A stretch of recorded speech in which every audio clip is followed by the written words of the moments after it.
सत्संगत जी प्यार से कहना। धन निरंकार जी। सत्संगत जी आप सभी श्रवण करते हैं निरंकारी बाबा गुरु वचन सिंह जी महाराज के जीवन पर लिखी गई पुस्तक जीवन शिक्षा। आप जी इसका आनंद लें। एपिसोड 20। टॉपिक गुरु घर की माया केवल परोपकार के लिए। बाबा गुरु वचन सिंह जी अपने भक्तों को हर तरह से एक पूर्ण मनुष्य के रूप में देखना चाहते थे। जैसे माँ बच्चे का पालन पोषण भी करती है और सुरक्षा भी करती है, उसी तरह सतगुरु गुरसिक की सुरक्षा भी करते हैं और इनकी पाक पवित्र आत्मा पर कभी भी किसी लोभ मोह लालच की मैल नहीं जमने देते। सतगुरु जानता है कि मानव मन को सबसे अधिक चक्कर वह भ्रम में डालती है तो वह है धन और दौलत। वह अपने गुरसिखों को जहाँ माया के लोभ से बचाता है, वहीं संतों महापुरुषों के हक की कमाई में से की गई सेवा को सही तरीके से प्रयोग करना भी सिखाता है। क्योंकि गुरु घर का पैसा अगर निजी स्वार्थों के लिए लालच रूप में प्रयोग किया जाए तो वह ऐसा विष है जो धीरे धीरे असर करता है। इस संबंध में हुजूर बाबा गुरुवचन सिंह जी और शहंशाह जी के बीच हुई वार्तालाप भी दास को हूबहू याद है। बात ऐसे हुई कि हुजूर बाबा जी दास की ड्यूटी लगा रहे थे कि मैं रसीद बुकों की छपाई के बारे में जानकारी लेकर आऊं। उन दिनों दास को संत निरंकारी हिंदी की सेवा मिली हुई थी। अभी बाबा जी दास से बात कर ही रहे थे कि दूसरी तरफ से शहंशाह जी कुंडी हाथ में लिए आ पहुँचे। आते ही पूछने लगे शास्त्री जी दास की ओर इशारा करते हुए, अब कौन सा काम दे रहे हो? बाबा जी ने जवाब दिया, शहंशाह जी सोच रहा हूँ कि मिशन का विस्तार हो ही रहा है, फिर यह संतों की खूब खून पसीने की कमाई होती है कि कहीं गलत हाथों में न चली जाए। इसीलिए संत निरंकारी मंडल के नाम से रसीद बुक छपवाई जाए जो हर ब्रांच को दे दी जाए। ध्यान रहे जब शहंशाह जी गुरु गद्दी पर थे उस समय नमस्कार की माया हर ब्रांच से कैश रूप में ही सीधे मंडल के कैशियर के पास जमा हुआ करती थी। महापुरुषों की ईमानदारी और सतगुरु का भय, निरंकार की उपस्थिति का एहसास ही इस सच्चे सुच्चे हिसाब का आधार था। शहंशाह जी अक्सर अपने विचारों में यह बात फरमाते थे, गुरु घर का एक पैसा भी किसी लालच में फंसकर जेब में डाल लोगे तो यह तुम्हारी जेब खाली कर देगा। इसीलिए गुरु घर में तो सेवा करते रहो ताकि आपकी कमाई में बरकत बनी रहे। उसी ध्यान से बाबा गुरुवचन सिंह जी बात सुनकर आपने फरमाया, आप तो मालिक हो, जो करोगे ठीक ही होगा, लेकिन गुरु घर का पैसा ऐसा विष है जो किसी घातक सिद्ध हो जाता है। इसे खाना और हजम करना किसी के भी बस की बात नहीं।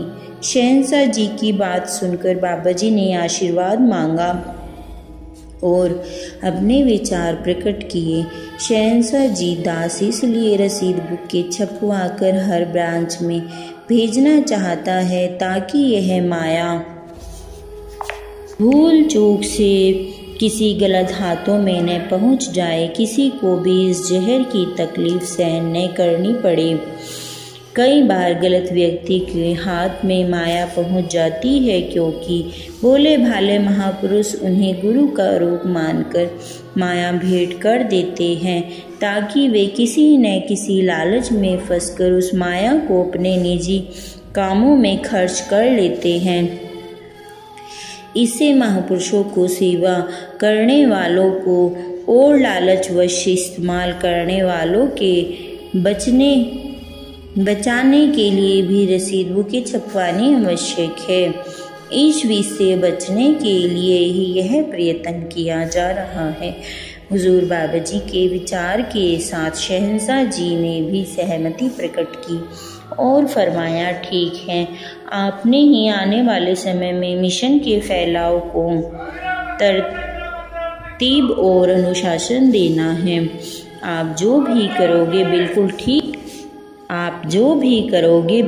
ठीक ही करोगे। यह कहते हुए शहंशाह जी चल पड़े और दास भी सिर झुकाकर नमस्कार करके अपने घर के लिए रवाना हो गया। दास को 1963-64 का वह दिन आज भी याद है जब दिल्ली के RK पुरम कॉलोनी में श्री आहलूवालिया जी के घर सत्संग थी। सत्संग के समय हुजूर बाबा जी अंदर वाले कमरे में और बाकी लोग बाहर वाले कमरे में चाय पी रहे थे। इतने में ही पूज्य निर्मल जोशी जी बाहर आए और दास को बोले, अंदर बाबा जी आपको याद कर रहे हैं। दास मन ही मन डरने लगा कि शायद सत्संग में मुझसे बोलते बोलते कोई गलत बात निकल गई है, तभी बाबा जी ने बुलाया होगा। दास को अपनी सारी विद्या, वाक पटुता, भाव सब कुछ फीका लगने लगा। लेकिन जो ही दास कमरे में पहुंचा तो बाबा जी ने मेरी प्रशंसा करते हुए मेरा उत्साह बढ़ाया और मुझे संरंकारी पत्रिका हिंदी छपवाने का आदेश दे दिया। दास ने इस क्षेत्र में अपनी अनभिज्ञता का जिक्र किया तो हुजूर ने फरमाया, निर्मल जोशी जी से छपाई आदि के लिए सलाह ले लिया करना, क्योंकि जोशी जी इस काम में के माहिर भी हैं और अनुभवी भी। दास ने सिर झुका दिया। मुझे आज भी याद है कि निर्मल जोशी जी ने मेरी वकालत करते हुए कहा था, बाबा जी यह साइकिल पर कालका जी से दफ्तर जाएंगे, फिर शाम को 4-5 बजे छुट्टी करके गोल मार्केट, सदर बाजार और फिर मुझसे पत्रिका की सहायता लेने के लिए रेलवे के दफ्तर पहुंचेंगे। वहां से पत्रिका का मैटर लेने के लिए नंकारी कॉलोनी जाएगा। फिर वहां से जाते तो बिल्कुल थक कर चूर हो जाएगा। यह आजकल का नौजवान है, कहाँ इतनी मेहनत कर पाएगा। जोशी जी की बात सुनकर हुजूर ने मेरी उम्र पूछी, जो उस समय लगभग 35 वर्ष थी। हुजूर ने उस समय आशीर्वाद दिया, यह जवानी की उम्र ही तो होती है मेहनत करने की, सेवा करने की और बहुत कुछ सीखने की। यदि आगे प्रगति करनी है तो ऐसी तपस्या करने का कोई नुकसान नहीं। दास को आज तक याद है कि कभी जोशी साहब के शब्द और कभी हुजूर के आशीर्वाद के बीच झूलता झूलता मैं घर पहुंच गया। मेरी सुपत्नी राम दुलारी ने मुझसे देर से आने का कारण पूछा, क्योंकि सब आस पड़ोस वाले महापुरुष अपने अपने घर पहुंच चुके थे। दास ने सतगुरु बाबा जी का हुक्म और अपनी मानसिक दुविधा उनके सामने रख दी और पूरी वार्तालाप कह सुनाई। सच पूछो तो उस समय मेरी पत्नी में ऐसा ही लग रहा था जैसे बाबा गुरबचन सिंह जी बैठकर बोल रहे हों। वह एकदम बोल उठी, तुम्हारे तो आज पुनर्जन्म के कर्म जाग पड़े। तुम गुरु का वचन मानो और सेवा संभालो, यह साइकिल अपने आप छूट जाएगी। पता नहीं बाबा जी आपको क्या देना चाहते हैं और कहाँ तक ले जाना चाहते हैं।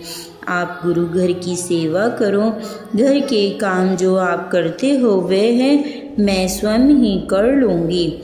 जो 1-2 ट्यूशन पढ़ाते हो वह भी मैं ही पढ़ा दूँगी। आप अपना सारा समय और शक्ति सतगुरु को अर्पण कर दो। पत्नी के इन वचनों ने मेरे अंदर एक नई आत्मा, एक नया जोश और उत्साह भर दिया। और दास ने संत निरंकारी हिंदी के संपादन की सेवा संभाल ली। दास सोचने लगा कि यदि हर गुरसिख, विशेषकर नौजवानों में हर प्रकार से परिवार वालों से उत्साह और सहयोग मिले तथा सेवा में हृदय में सेवा की भावना और जोश हो, वह साथ साथ जवानी की ताकत भी हो और गुरु का आशीर्वाद भी मिलता रहे तो गुरसिक्खी की बुलंदी पर पहुंचाया जा सकता है। यह घटना उन दिनों की है जब दास साइकिल पर ही कालकाजी से निरंकारी कॉलोनी आया करता था। इसी दौरान एक दिन मेरी जिंदगी में एक नया मोड़ आ गया जब दास को बाबा जी ने आदेश दिया। मेरी बड़ी बेटी निरंजन, जो कि बाजू टूटने के कारण कुछ समय स्कूल नहीं जा पाई और पढ़ाई में कुछ पीछे रह गई, उसे पढ़ाने के लिए भी कुछ समय निकाल लिया करो। निरंजन जी को पढ़ाने से दास के भाग्य के द्वार खुल गए, क्योंकि इस कारण गुरुमत को बहुत बारीकी से और पास से देखने का अवसर मिला। दास को आज भी याद है कैसे निरंजन बहन जी इस नाचीज का ध्यान रखा करते थे, मेरे लिए चाय पानी का प्रबंध करवाते थे। उनकी सेवा भावना देखकर दास अक्सर मन ही मन गुरु परिवार के इन बच्चों के आगे नतमस्तक होता रहता, जिनके अंदर बचपन से ही गुरमत के गुण कूट कूट कर भरे हुए थे। क्योंकि दास के मन में पुनर्जन्म के विचार और संस्कार प्रबल थे, इसीलिए दास कभी चाय और भोजन ग्रहण नहीं करता था। दास यही सोचता था कि गुरु घर की सेवा करवाते नहीं। एक दिन किसी कार्यवश में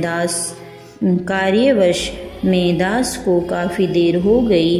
निरंजन बहन जी के कमरे से बाहर निकला तो आगे हुजूर बाबा जी खड़े थे।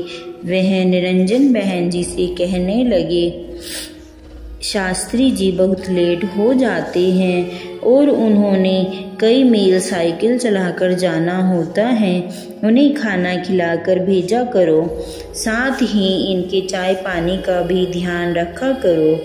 हुजूर के यह शब्द सुनकर निरंजन बहन जी ने शिकायत भरे अंदाज में कहा, बाबा जी चाय तो मेज पर पड़ी रहती है, ये पीते ही नहीं। कहते हैं कि गुरु घर का खाकर सेवा की तो सेवा का फल प्रसाद के साथ ही ले लिया, फिर हमारे पल्ले बचा ही क्या।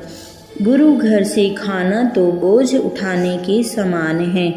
निरंजन जी की बात सुनकर बाबा जी ने कहा, शास्त्री जी हम जो भी खाते हैं गुरु घर का ही है, बाकी मैं आपकी भावनाओं की कद्र करता हूँ, लेकिन याद रखो गुरसिख के मन में किसी किस्म की लालसा, वासना या स्वार्थ न आए और वह संगत और गुरु घर का पैसा गलत ढंग से इस्तेमाल न करे, लेकिन खाने के समय खाना खा लेना और वह भी दूसरों की सेवा भावना को प्रवान करके, तो इसमें गुरसिख का कोई नुकसान नहीं।